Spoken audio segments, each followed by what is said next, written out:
नमस्कार नमस्कार मंडळी, आजच्या कार्यक्रमात आपणा सर्वांचं मनपूर्वक स्वागत. आज आहे बुधवार, भारतीय सौर दिनांक 21 श्रावण शके 1948 अर्थात 12 ऑगस्ट 2026.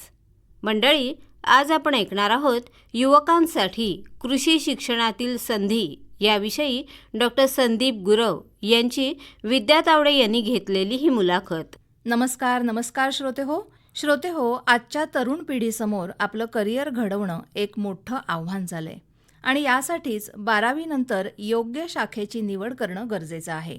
यासाठी युवा पिढीने सजग राहून उपलब्ध असलेल्या शिक्षण क्षेत्रांचा आणि आपल्या आवडीनिवडींचा मेळ घालून योग्य क्षेत्र निवडायला हवं. आजच्या काळात कृषी क्षेत्र हे केवळ शेतीपुरतं मर्यादित राहिलेलं नाहीये.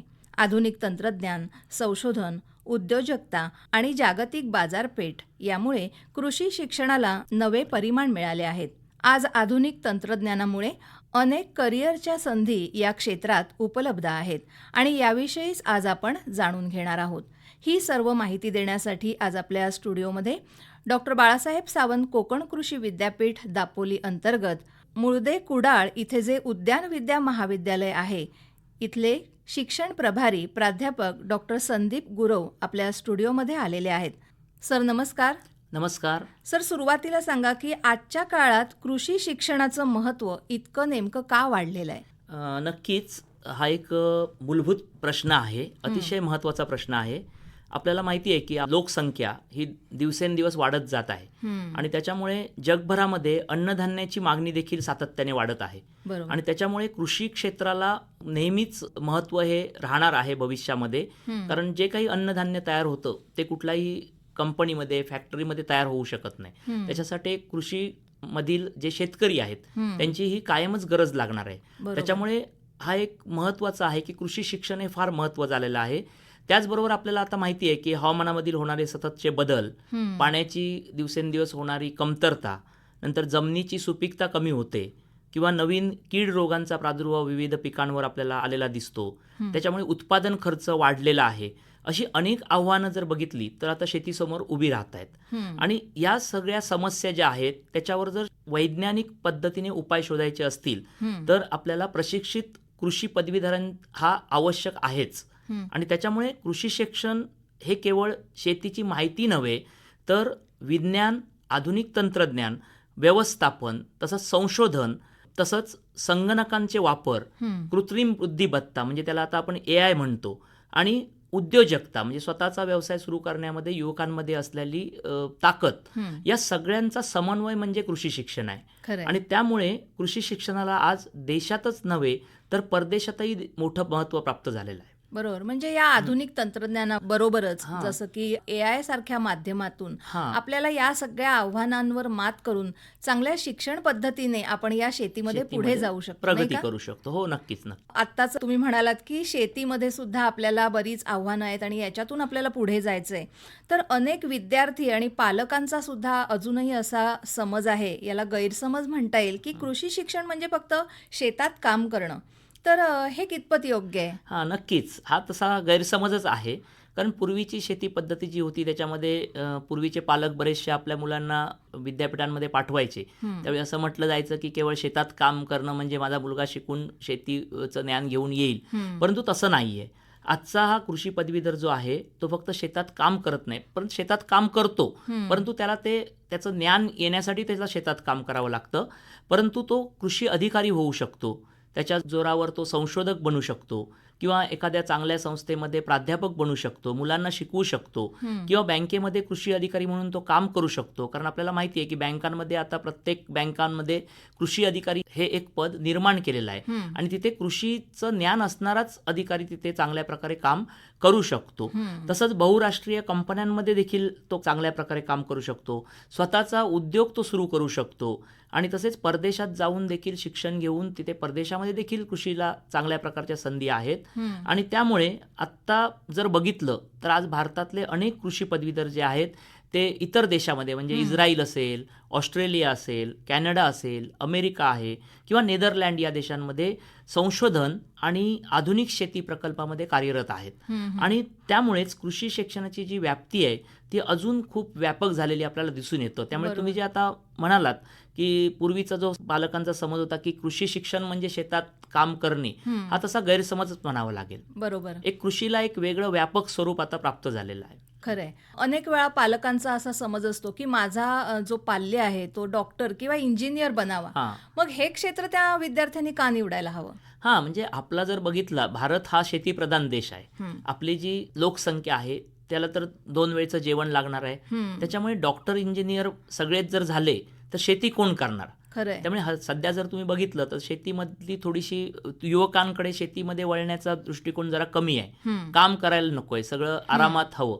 तर ते जर आपल्याला मोडून काढायचं असेल तर ही आधुनिक शेतीचं शिक्षण जे आहे ते जर विद्यार्थ्यांनी घेतलं तर निश्चितपणे पालक देखील या शेती शिक्षणाकडे वळू शकतील, मुलांना वळवू शकतील. मग असेच तुम्ही म्हणालात की जे अन्नधान्य आहे ते फॅक्टरीमध्ये तयार होत नाही, हां पण फॅक्टरीसाठी जो लागणारा कच्चा माल आहे तो आपल्या शेतामध्येच पिकत असतो. हो बरोबर आहे. काय सांगाल याविषयी? हां नक्कीच ना. शेवटी कुठल्याही कंपनीमध्ये जो काही अन्न लागतं तो सगळा शेतीकडूनच जातो.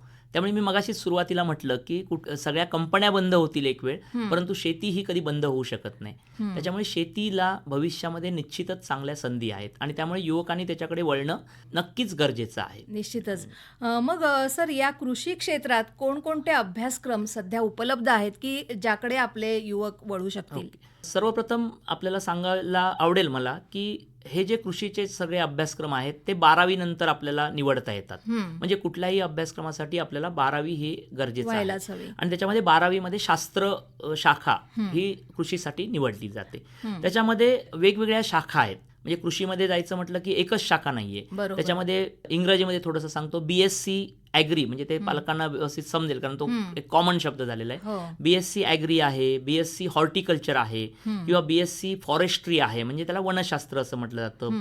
नंतर BFSc म्हणजे मत्स्यशास्त्रामधली पदवी आहे किंवा बीटेक कृषी अभियांत्रिकी जे आपण इंजिनियर म्हणतो, ॲग्रिकल्चर इंजिनियर, त्याच्यामध्ये बीटेक ही पदवी आहे किंवा अन्न तंत्रज्ञान, जैवतंत्रज्ञान अशासारख्या पदव्या, कृषी व्यवसाय व्यवस्थापन अशा पदव्या उपलब्ध आहेत.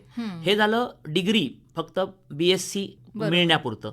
परंतु त्याच्यानंतर जर एखाद्याला पदव्युत्तर शिक्षण घ्यायचं असेल तर MSc आहे, PhD आहे, ते वेगवेगळ्या नेट परीक्षा आहेत, JRF परीक्षा आहेत, SRF परीक्षा आहेत, या अशा अनेक संधी या क्षेत्रामध्ये उपलब्ध आहेत. म्हणजे ज्यानुसार विद्यार्थ्यांची जी आवड असेल त्याप्रमाणे त्यांना हे क्षेत्र निवडता येईल. बरोबर. म्हणजे या कृषी क्षेत्रामध्ये सुद्धा अशा प्रकारे बऱ्याच शाखा आपल्याकडे उपलब्ध हो, आहेत भरपूर आणि आहेत. यामधून पुढे जाऊन निश्चितच आपल्या विद्यार्थ्यांचं करिअर चांगलं हो करू शकतील. नक्कीच नक्कीच. मग या सगळ्या जे तुम्ही कोर्सेस सांगितले, जो अभ्यासक्रम सांगितला, त्यासाठी प्रवेश प्रक्रिया कशी असते आणि विद्यार्थ्यांनी त्यासाठी काही तयारी करायला लागते का? हां, ह्याच्यामध्ये जर बघितलं तर मी मगाशीच म्हटलं की 12वी त्याला गरजेचं आहे. हो. म्हणजे 12वी विज्ञान शाखेचा निकाल लागल्यानंतर ह्या शिक्षणासाठी राज्यस्तरावर एक प्रवेश प्रक्रिया राबवली जाते. ती महाराष्ट्रामध्ये MCAER, Maharashtra of council of agriculture education research, तर या संस्थेमार्फत राबवली जाते. आणि देश स्तरावर जर आपल्याला प्रवेश घ्यायचा असेल इतर राज्यांमध्ये देश स्तरावर, तर राष्ट्रीय स्तरावर एक ICR, Indian council of agriculture research, यांची एक प्रवेश प्रक्रिया असते. ती प्रवेश प्रक्रिया देणं मात्र गरजेचं आहे. केवळ 12वीच्या गुणांवर इथे प्रवेश मिळत नाही. त्यामुळे 12वीचे गुण आणि प्रवेश प्रक्रियेमधले जी काही परीक्षा घेतली जाते त्याच्यामधले गुण यांचं एकत्रित बेरीज करून त्याच्याप्रमाणे त्याची मेरिट लिस्ट लावली जाते आणि जे चांगले गुण असतील त्या विद्यार्थ्यांना याच्यामध्ये प्रवेश घेता येतो. आणि ह्याच्यामध्ये महत्त्वाचं आहे की विद्यार्थ्यांना याच्यामध्ये 12वी पासून जीवशास्त्र, रसायनशास्त्र हे विषय किंवा आता मॅथ्स विषय असू दे अगर नसू देत, परंतु तो विषय नंतर त्यांना तो पूर्ण करावा लागतो. त्यामुळे 12वी सायन्सच्या विद्यार्थ्यांना इथे प्रवेश मिळू शकतो. आणि जर बघितलं आपण चांगल्या संस्थेमध्ये जर प्रवेश घ्यायचा असेल तर मुलांची सगळ्यात महत्त्वाची आवड पालकांनी बरोबर विचारात आहे. घेतली पाहिजे. मुलाला जर आवड त्याच्यामध्ये असेल तरच त्याने कृषी शिक्षणाकडे वळलं पाहिजे. नाहीतर बऱ्याच वेळा असं होतं की पालकांची इच्छा असते त्याने कृषीमध्ये जावं, परंतु त्याची इच्छा वेगळी असते. मग त्यावेळी थोडासा तो विद्यार्थी त्याच्यामध्ये मन लावून अभ्यास करत नाही आणि मग त्याच्या प्रगतीमध्ये अडथळा निर्माण होतो. बरोबर. त्यामुळे सर्वात महत्त्वाची म्हणजे त्याची आवड विद्यार्थ्याची, आणि त्याला त्याच्यासाठी आपण प्रोत्साहन देणं गरजेचं आहे. आता या क्षेत्रामध्ये प्रवेश घेतल्यानंतर कृषी शिक्षणामध्ये विद्यार्थ्यांना प्रत्यक्ष प्रशिक्षण कितपत दिलं जातं? हां, हे सगळ्यात महत्त्वाचं आहे. कारण आपण म्हणतो की लर्निंग बाय डुईंग. कुठलीही गोष्ट आपण ज्यावेळी शिकतो आणि ती करून बघतो त्याचवेळी ती गोष्ट आपल्याला अधिक चांगल्या पद्धतीने समजते. त्याच्यामुळे कृषी शिक्षणाची ही सर्वात मोठी ताकद आहे. मी तर म्हणेन लर्निंग बाय डुईंग ही कृषी शिक्षणाची मोठी ताकद आहे. आणि त्याच्यामुळे विद्यार्थ्यांना याच्यामध्ये प्रयोगशाळेतलं जे प्रशिक्षण आहे, शेतातली जी प्रात्यक्षिकं आहेत किंवा संशोधन प्रकल्प काही राबवले जातात विविध महाविद्यालयामध्ये, किंवा शेतकरी भेटी असतात. तसंच एक ग्रामीण कृषी कार्यानुभव हा उपक्रम, त्याला इंग्रजीमध्ये रुरल ॲग्रिकल्चर वर्क एक्सपिरियन्स किंवा रुरल हॉर्टिकल्चर वर्क एक्सपिरियन्स असे काही उपक्रम राबवले जातात. औद्योगिक प्रशिक्षण म्हणजे इंडस्ट्रियल ट्रेनिंग हे देखील राबवलं जातं आमच्या महाविद्यालयांमध्ये. तसंच अनुभव आधारित शिक्षण म्हणजे त्याला एक्सपिरियन्शियल लर्निंग, म्हणजे त्याने स्वतः करायचं शेतामध्ये, एक त्याला प्रोजेक्ट दिला जातो आणि त्याने स्टार्ट टू एंड त्या सगळ्या गोष्टी करायच्या, त्याचं विक्री करायची, त्यातून त्याला खऱ्या अर्थाने सगळी माहिती मिळत असते. बाजार कशी आहे, बाजारामध्ये अडचणी कुठल्या येतात, त्याला एक्सपिरियन्शियल लर्निंग प्रोग्राम म्हणतात. तर ह्या सगळ्या प्रकल्पामधून त्याला स्वतः काम करण्याची संधी मिळते, दिली जाते.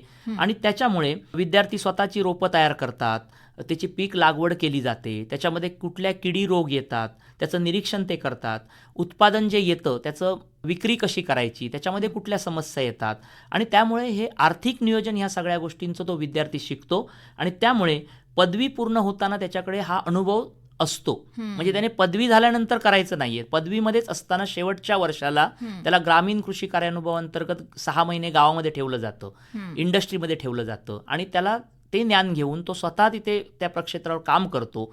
त्याच्यामुळे तो जे करतो ते त्याला प्रत्यक्ष आत्मसात करता येतं. त्या अनुभवाच्या जोरावर तो पुढे चांगल्या पद्धतीने शेतीमध्ये काम करू शकतो. बरोबर. हा ह्याचं एक वैशिष्ट्य आहे. आणि यालाच जोडून मला असं म्हणावं असं वाटतं की आज आपण पाहतो की प्रत्येकामध्ये आपलं मूळ शेतीमध्ये आहे. हो. प्रत्येकाकडे थोडीफार का होईना जमीन आहे, हो, शेती आहे. नक्कीच. काही जणांची जास्त असेल, काही जणांची कमी असेल. याचा उपयोग या आपल्या अभ्यासक्रमामध्ये होऊ शकतो. होऊ शकतो ना. त्याने तिथले जे काही शिकलेलं आहे, ज्ञान घेतलेलं आहे, ते घरी जाऊन जरी त्याने थोड्याफार प्रमाणात राबवलं, त्याच्याकडे जी पिकं असतील त्याच्यावर उदाहरणार्थ सांगतो की एखादी कीड येत असेल जी त्याला अगोदर माहीत नसेल, परंतु इथे शिक्षण घेतल्यानंतर त्याला कीड ओळखता येते, त्याला रोग ओळखता येतो, खताचं व्यवस्थापन व्यवस्थित करता येतं. त्यामुळे निश्चितपणे तो घरची शेती देखील चांगल्या प्रकारे करू शकतो. आणि अशी बरीच उदाहरणं आहेत की सगळेच नोकरीच्या मागे न लागता स्वतःची शेती देखील चांगल्या पद्धतीने वाढवू शकतात. नक्कीच. आज आधुनिक तंत्रज्ञानामुळे कृषी शिक्षणात कोणते बदल झालेले दिसतात? हां, नक्कीच बदल झालेले आहेत. आजची जी शेती आहे ती तंत्रज्ञानावर आधारित शेती आहे. पूर्वीची शेती आपण ट्रॅडिशनल पद्धतीने करत होते, परंतु आजची शेती जर बघितली ती तंत्रज्ञानाचा पुरेपूर वापर करणारी शेती आहे. त्याच्यामध्ये आता विद्यार्थ्यांना आम्ही बऱ्याच वेळा ड्रोनद्वारे फवारणी, एक नवीन तंत्रज्ञान आलेलं आहे. फवारणीसाठी मनुष्यबळ अधिक लागतं, त्यामुळे ड्रोनचा जर वापर केला तर मनुष्यबळची जी समस्या आहे ती कमी होते आणि आपलं उद्दिष्ट जे असतं फवारणीचं ते साध्य होऊ शकतं. त्यामुळे ड्रोनद्वारे फवारणी हे एक नवीन तंत्रज्ञान आहे. आर्टिफिशियल इंटेलिजन्स, आपण आपल्या दैनंदिन व्यवहारामध्ये पण आता AIचा वापर बऱ्याच ठिकाणी होतो, तो देखील वापर पिकांच्या कीड रोग नियंत्रणासाठी केला जातो. तसंच इंटरनेट ऑफ थिंग्स, त्याला IoT असं म्हणतात, हे एक क्षेत्र त्याच्यामध्ये आलेलं आहे. किंवा सेन्सर आधारित सिंचन, म्हणजे पूर्वी पाणी देण्यासाठी स्वतःला शेतात जावं लागत होतं, परंतु आता तुम्ही घरात बसून मोबाईलद्वारे पाण्याचं नियोजन चांगल्या पद्धतीने करू शकता. किंवा उपग्रहाद्वारे पीक निरीक्षण, जसं आपण सॅटेलाईटचा वापर आपल्या विविध क्षेत्रात होतो तसं ह्याच्यासाठी वेगळे सॅटेलाईट देशाने सोडलेले आहेत. आणि त्याच्यामुळे आपल्याला हवामानाचा अंदाज असेल, कुठली कीड कुठे येणार आहे, रोग कुठला येणार आहे, ह्याचं देखील आपण निरीक्षण त्याद्वारे घेऊ शकतो. किंवा मोबाईल ॲपद्वारे सल्ला, आता बरेचसे व्हॉट्सॲप शेतकरी वापरतात, त्यामुळे त्याच्यामध्ये वेगवेगळ्या इन्स्टिट्यूटमधून सल्ले दिले जातात, तो देखील एक नवीन त्याच्यामध्ये अंतर्भाव केलेला आहे. प्रिसिजन फार्मिंग, तुमची शेतीचं तिथली परिस्थिती बघून तुम्ही निर्णय घ्यायचा आहे कुठली शेती करता येईल. किंवा GIS किंवा रिमोट सेन्सिंग ही जी काही तंत्रज्ञान आहेत त्याच्यामुळे आपली शेती जी आहे ती जागतिक स्तराशी आता स्पर्धात्मक झालेली आहे. त्यामुळे जगामध्ये हे पूर्वी काही प्रमाणात वापरलं जात होतं, परंतु आपला देश देखील आता त्याच्यामध्ये ह्या शिक्षणामध्ये ह्या सर्व गोष्टी अंतर्भूत केल्यामुळे त्या विद्यार्थ्यांना तो फायदा जागतिक स्तरावर जाण्यासाठी देखील उपयोगी होतो. त्यामुळे नक्कीच. पूर्वीची शेती आणि आत्ताची शेती याच्यामध्ये आमूलाग्र बदल होत आहे. खरंय. म्हणजे आपण असं म्हणू शकतो की शेती सुद्धा आता अपडेट झालेली आहे हो, हो. आणि त्यामुळेच तरुण पिढीने या नक्कीच. शेतीमध्ये अपडेट होणं गरजेचं आहे गरजेचं आहे. आणि आपल्या शेतीला पुढे नेणं सुद्धा गरजेचं आहे, नाही नक्कीच का? नक्कीच नक्कीच. कृषी पदवी पूर्ण झाल्यानंतर विद्यार्थ्यांसाठी सरकारी नोकरीच्या कोणत्या संधी उपलब्ध आहेत? आमच्याकडे जेव्हा प्रवेश घ्यायला विद्यार्थी येतात त्यावेळी पहिला प्रश्न पालकांचा असतो की ह्याला नोकरी मिळेल का. म्हणजे हे आपली जुनी जी पद्धत होती विचार करण्याची ती पद्धत अजून देखील काही पालकांमध्ये आहे. शेवटी शिक्षण घेणं म्हणजे नोकरी करणं आलंच, ही पालकांचा विचार करण्याची पद्धत असते. परंतु अनेक ह्या कृषी जे पदवीधर आहेत त्यांना केवळ नोकरी हा विषय डोक्यात न ठेवता अनेक संधी उपलब्ध आहेत. शेवटी अर्थार्जन हे कोणत्याही संधीमधून होत असतं, त्याच्यामुळे त्यांना इतर संधी देखील उपलब्ध आहेत. त्याच्यामध्ये मी मगाशी म्हटलं नोकरीमध्ये वेगवेगळ्या अधिकारा पदं आहेत. कृषी अधिकारी ते होऊ शकतात, उद्यान विकास म्हणजे हॉर्टिकल्चर डेव्हलपमेंट ऑफिसरचे काही पदं असतात, कृषी विस्तार अधिकारी एक्सटेन्शन वर्कर असतात, पंचायत समिती जिल्हा परिषदमध्ये एक्सटेन्शन वर्करचं काम मोठं असतं, कृषी सहाय्यक असतात. कृषी विभागामध्ये आपण बघतो वेगवेगळे आपण माहिती घेतो आपल्या गावामध्ये, तिथे कृषी सहाय्यक हे पद असतं. किंवा कृषी विज्ञान केंद्र जी स्थापन झाली आहेत विद्यापीठांच्या बरोबर काम करणारी कृषी विज्ञान केंद्र, त्याच्यामध्ये विषय विशेषज्ञ, समजा एखादा कीटकशास्त्रज्ञ असेल तर तो तिथे विशेष विशेषज्ञ म्हणून जॉईन होऊ शकतो. किंवा कृषी विद्यापीठांमध्ये संशोधन सहाय्यक आहेत, तर प्राध्यापक आहेत. ICRच्या वेगवेगळ्या ज्या संस्था आहेत तिथे तुम्हाला वेगवेगळे शास्त्रज्ञ काम करताना दिसतात. किंवा जिल्हा परिषद असेल, पंचायत समिती असतील, तिथली विविध कृषी पदं आहेत. किंवा महाराष्ट्र लोकसेवा आयोग म्हणजे पुढे मी त्याच्याकडे विस्तृतपणे सांगेन, MPSC सारखी परीक्षा आहे. आणि केंद्र सरकारच्या ज्या विविध UPSCची परीक्षा आहे त्याच्यामध्ये देखील ह्या कृषी पदवीधारकांना आज भरपूर संधी उपलब्ध आहेत. आणि जर बघितला इतिहास तर बरेचसे MPSC आणि UPSC होऊन जे अधिकारी होतात ते कृषी या क्षेत्रामधून जास्त होतात. कारण कृषीमध्ये जे विषय आहेत त्या सर्व विषयांचा उपयोग, त्या ज्ञानाचा उपयोग त्यांना MPSC किंवा UPSC मध्ये निश्चित होतो. त्यामुळे तुम्ही जे म्हटलं की पदवी पूर्ण झाल्यानंतर विद्यार्थ्यांना या सरकारी नोकरी देखील अजून उपलब्ध आहेत. बरोबर. म्हणजे त्याही पर्यायाकडे आपण जाऊ शकतो, स्वतःचा व्यवसाय सुरू करू शकतो. राष्ट्रीयकृत बँका आणि वित्तीय संस्थांमध्येही कृषी पदवीधरांना संधी असते का? हो, नक्कीच ना. मी म्हटलं ना मगाशी की हे जे ज्ञान घेतल्यानंतर प्रत्येक बँकांमध्ये आता हल्ली ॲग्रिकल्चर ऑफिसर म्हणजे त्यांची शेतकऱ्यांची जी कर्ज प्रकरणं असतात ती तयार करणे, त्या शेतकऱ्याच्या घरी जाऊन भेट देणे, त्याने जे काही प्रपोजल दिलेलं आहे त्याची चौकशी करणे, छाननी करणे, त्याच्यामध्ये सुधारणा करणे, याच्यासाठी ॲग्रिकल्चर ऑफिसर म्हणजे शेतीचं ज्ञान असणाराच अधिकारी लागतो. त्यामुळे निश्चितपणे ह्या तरुण पिढीला राष्ट्रीयकृत बँका असतील किंवा वित्तीय कोणत्याही संस्था असतील तिथे नक्कीच भविष्यामध्ये करिअर करता येणार आहे. मग त्याच्यामध्ये राष्ट्रीयकृत बँका असतील, ग्रामीण बँका आहेत, नंतर सहकारी बँका आहेत, नाबार्ड सारखी एक मोठी बँक आहे जी शेतीसाठी कर्ज पुरवठा करते. किंवा कृषी वित्त संस्था असतात गावामध्ये, किंवा पीक विमाच्या कंपन्या आहेत. या सगळ्यांना कृषी कर्ज म्हणा, शेतकरी सल्ला, प्रकल्प मूल्यांकन आणि ग्रामीण विकासाशी संबंधित महत्त्वाची जबाबदारीसाठी कृषी पदवीधर लागतात.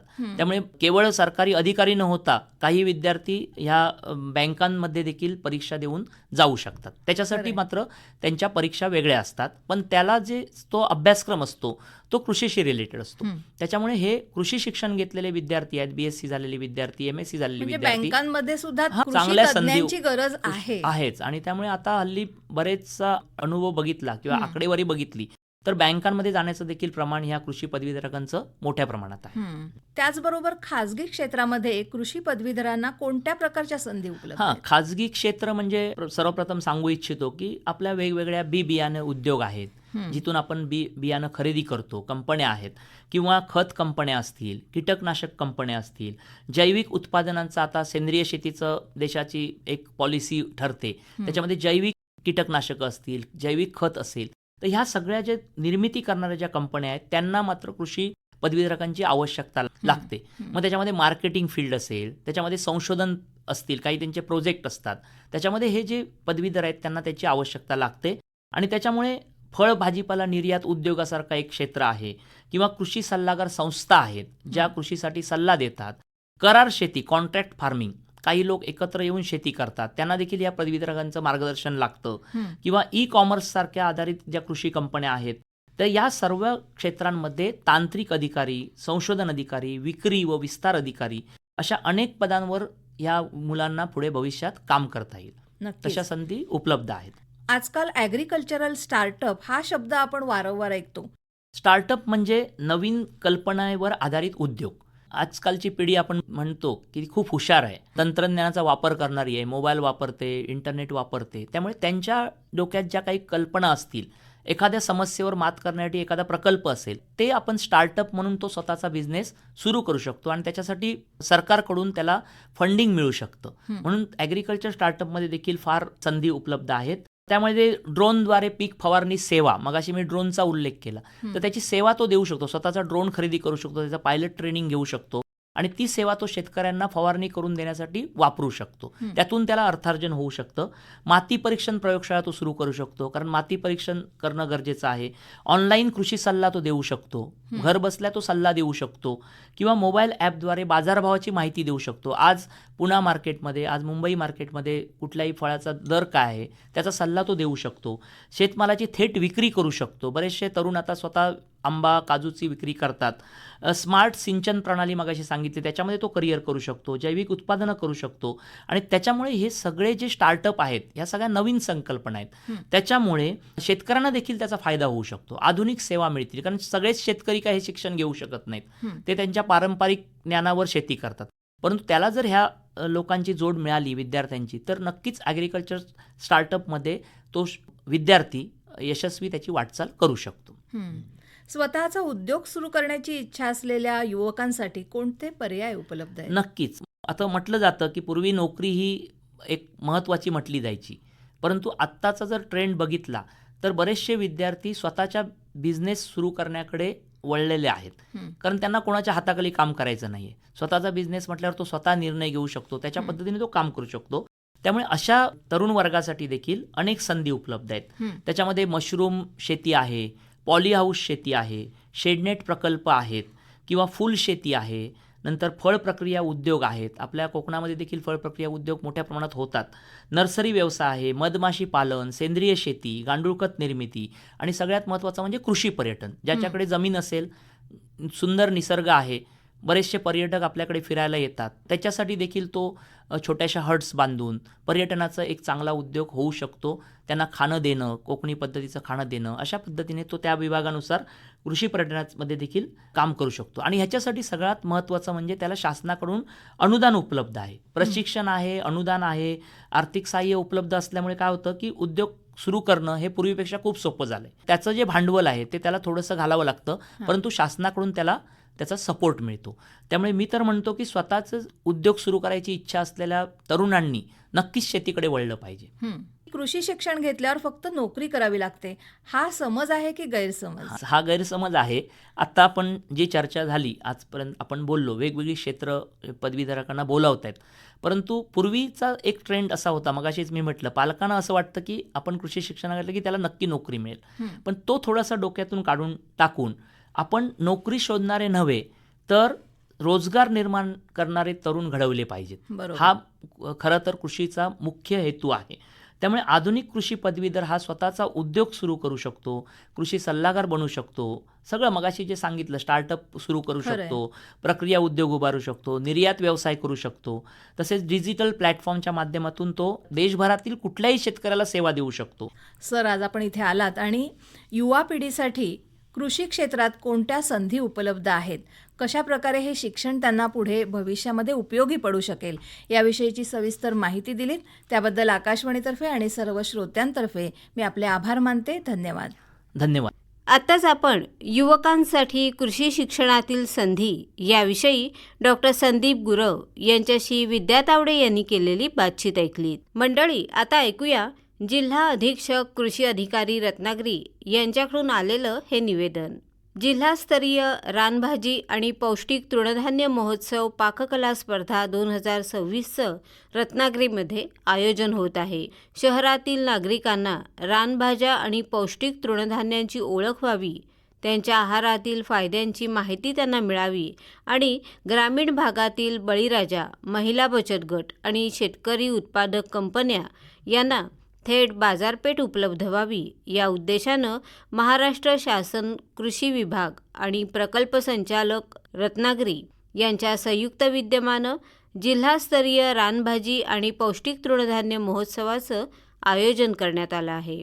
याविषयी अधिक माहिती सांगतायत जिल्हा अधीक्षक कृषी अधिकारी शिवकुमार सदाफुले. नमस्कार श्रोत्यांनो, मला सांगण्यास आनंद होतो की कृषी विभाग व आत्मा यंत्रणा रत्नागिरी यांच्या संयुक्त विद्यमाने दिनांक 14 ऑगस्ट रोजी विवेक हॉटेल माळनाका रत्नागिरी येथे रत्नागिरी जिल्हास्तरीय रानभाजी व पौष्टिक तृणधान्य महोत्सवाचे आयोजन केले आहे. या कार्यक्रमाचे उद्घाटन रत्नागिरी जिल्ह्याचे पालकमंत्री माननीय डॉक्टर उदय सामंत यांच्या हस्ते होणार आहे. रानभाजी व पौष्टिक तृणधान्य पाककला स्पर्धा आणि प्रदर्शनी, प्रक्रियाधारकांसाठी कार्यशाळा तसेच शास्त्रज्ञ शेतकरी परिसंवाद ही या कार्यक्रमाची प्रमुख वैशिष्ट्ये आहेत. तरी मी रत्नागिरी जिल्ह्यातील सर्व शेतकरी, नागरिक आणि विद्यार्थ्यांना आवाहन करतो की कार्यक्रमाच्या ठिकाणी सकाळी 10 ते सायंकाळी 6 वाजेपर्यंत कार्यक्रमाला अवश्य भेट द्यावी. धन्यवाद. यावेळी रानभाजी आणि पौष्टिक तृणधान्य पाककला स्पर्धा आयोजित करण्यात आलेली आहे. या स्पर्धेसाठीचे नियम आणि अटी याप्रमाणे आहेत. पाककला स्पर्धेसाठी सहभाग हा पूर्णपणे मोफत आहे. एका स्पर्धकानं एका वेळी एकाच स्पर्धेमध्ये भाग घ्यायचा आहे. रानभाजी स्पर्धेमध्ये पदार्थाचा मुख्य घटक रानभाजी असणं आवश्यक आहे. पौष्टिक तृणधान्य स्पर्धेमध्ये पदार्थाचा मुख्य घटक हे पौष्टिक तृणधान्य असणं आवश्यक आहे. पदार्थ घरूनच बनवून आणायचे आहेत. मात्र बनवण्यासाठी लागणारं साहित्य स्वतः सोबत आणायचं आहे. पदार्थाची सजावट ही खाण्यायोग्य घटकांचीच असली पाहिजे. पदार्थाची पाककृती आणि पौष्टिक गुणधर्म A4 साईजच्या कागदावर लिहून पदार्थांसोबत ठेवणं आवश्यक आहे. स्पर्धकांनी त्यांच्या पदार्थाची मांडणी सकाळी 9 ते 10 या वेळेतच करणं बंधनकारक आहे. 10 नंतर येणाऱ्या स्पर्धकांना स्पर्धेमध्ये भाग घेता येणार नाही. विजेत्यांना आयोजकांमार्फत आकर्षक बक्षिसेही देण्यात येतील. स्पर्धेमध्ये भाग घेण्यासाठी 13 ऑगस्ट 2026 रोजी सायंकाळी 4 वाजेपर्यंत नावनोंदणी करणं आवश्यक आहे.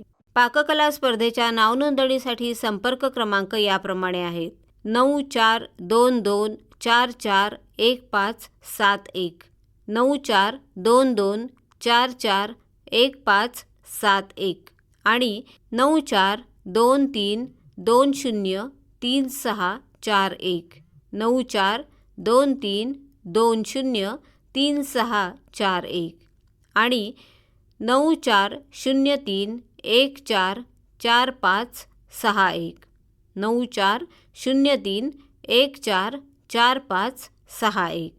या संदर्भात अधिक माहिती हवी असेल तर जिल्हा अधीक्षक कृषी अधिकारी कार्यालय रत्नागिरी तसंच प्रकल्प संचालक कार्यालय रत्नागिरी आणि तालुका कृषी अधिकारी कार्यालय रत्नागिरी येथे संपर्क साधता येईल. बरं तर मंडळी, याबरोबरच आजचा आपला कार्यक्रम संपतोय. पुन्हा आपली भेट आहे पुढल्या कार्यक्रमात. तोपर्यंत नमस्कार.